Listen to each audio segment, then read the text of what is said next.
What is up, everybody? Welcome back to RacingNews.com and welcome to my preview of the Remington Park Springboard Mile. Each and every year, it's one of my favorite races where one of my home tracks, Remington Park, gets the spotlight nationally with the Kentucky Derby prep race. The Remington Park Springboard Mile night, always a lot of fun for me. I think we've got a stellar group lined up here. I'm very excited for the Springboard this year, maybe even more so than usual. We have a field of 9 for this race going 1 mile, $400,000 purse in here. Important to note right off the bat, to earn points in this race towards the Kentucky Derby, you have to race without Lasix. Well, the 1, the 2, and the 3 will be the only 3 horses that are doing that. So the rest of these horses that are here cannot earn points towards the Kentucky Derby.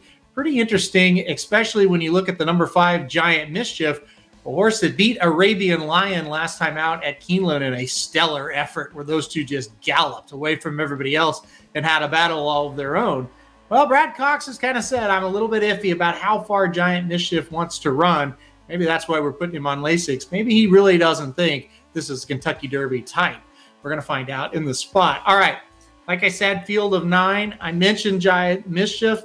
Yes, as far as the Kentucky Derby goes, I think being on Lasix is a bad sign in this race. However, I think he's the best horse in the race. I think he will get a mile. We saw him at 7 furlongs at Keeneland last time out. He looked pretty darn well in that stretch. He didn't look like he was getting tired. We do have to go 2 turns. I realize that. We do have to go a mile. I think a mile is right up his alley. I think when they get longer than this race, that's when he's going to have a little bit of trouble. And I think Brad Cox kind of alluded to that. This is a really good spot to try going a mile. It's a $400,000 purse. I think they're just here to win this thing, and they're not worried about what's next. I think Giant Mischief's the one to beat. The reason why, I see a lot of pace in here, and I think Giant Mischief will sit kind of that pocket trip, very similar to what he did in that allowance race at Keeneland, and then he'll be the first one to pounce at the top of the stretch. If he kicks on, I think he will be tough to beat. However, he has a tough foe because I think the 2 favorites in here are the 2 to beat. And number 1, Echo Again, is at 9 to 5 on the morning line and probably will go off favorite.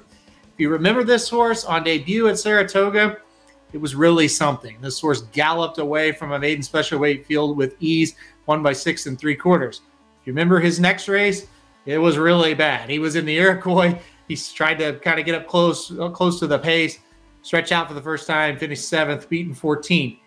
Here's the key, guys, and I urge you to listen to this part of it. His past performances will only show you those 2 races. He had another race of sorts last time out at Churchill Downs going 2 turns against the Allowance Company. Here's what happened. Here's why it's not on his past performances. At the top of the stretch, going around the first time, the horse, or at the top of the first turn, I should say, a couple of horses fell, and it was a bad spill. And you had horses on the track, you had jockeys on the track. Well, when they came around again, they called the race off because they were, afraid that there was going to be some bad injuries. If they're still, not to be brutal, but horses and jockeys that were down on the track, you got to stop the race if the horses are coming back around. So anyway, they had to call that race off. So it was a no contest. You're not going to see that in many of your past performances. Here's the deal. If you like Echo Again, he was turning for home in that race. And it sure looked like, to this guy's eye, he was getting ready to dominate that race. You never know if he would have or not. He may have hit a wall. We don't know. But he looked 100 times better turning for home in that race than he did in the stakes race at the Iroquois at Churchill. So it's kind of an odd situation, right? How do we judge him? Was he going to gallop home with an easy win? Would he have hit the wall again? I mean, he looked great, but you never know until they finish.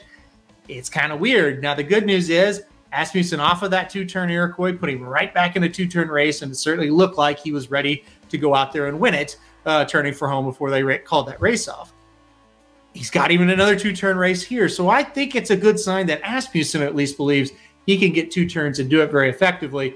And because of that, and because of everything I've kind of laid out, it's a flip of a coin to me, because I think Giant Mischief is really good. I think Echo Again is really good. And I think that race that you're not going to see, that's a little bit of a hidden race on the past performances, I think that's a big key to go back and look at and say, well, you did look awfully good that time. So I didn't get creative. Number 5, Giant Mischief first. Number 1, Echo Again. in second. You know, in third, I'm pretty interested in a couple of locals that I'll key in maybe that third spot. The number 3, or excuse me, the number 4, Little Sweet Thing for Donnie K. Von Himmel. This horse really kind of woke up going 2 turns for the first time last time out. Won an allowance here over this track by a link, got a pretty solid number. I think Little Sweet Thing is one you better look for. And I also like Carl Broberg's horse, number 2, Gun Flash. Nice winner on debut, going 1 turn, kind of came from the clouds to win it. I think stretching out's going to help this son of Gun Runner. I think he's got a shot at it too. So I would keep an eye on number 2, Gun Flash, in this race as well. As a couple of horses underneath to use to kind of spice it up, because I really believe the 5, Giant Mischief, the 1, Echo Again, they're going to be really, really tough. It's going to be a great race at Remington. It always is. Remington Park, a great track. Go there sometime. If you haven't ever been, you will love it. All right. Top 4, number 5, Giant Mischief on top. Number 1, Echo Again in second. Number 4, Little Sweet Thing in third. And the number 2, Gun Flash in fourth for me. All right. That's my preview of the Remington Park Springboard Mile. Good luck, everybody. If you're playing Remington Park this weekend, it's going to be a blast. RacingDudes.com is your home for the best free picks for every race, every track across the country. We're ramping up for the 2023 Kentucky Derby, and we want you to join us in the fun. Subscribe to Racing Dudes YouTube channel and click the notification bell so you never miss a single video. Want to make money betting horses? Bet with the Racing Dudes.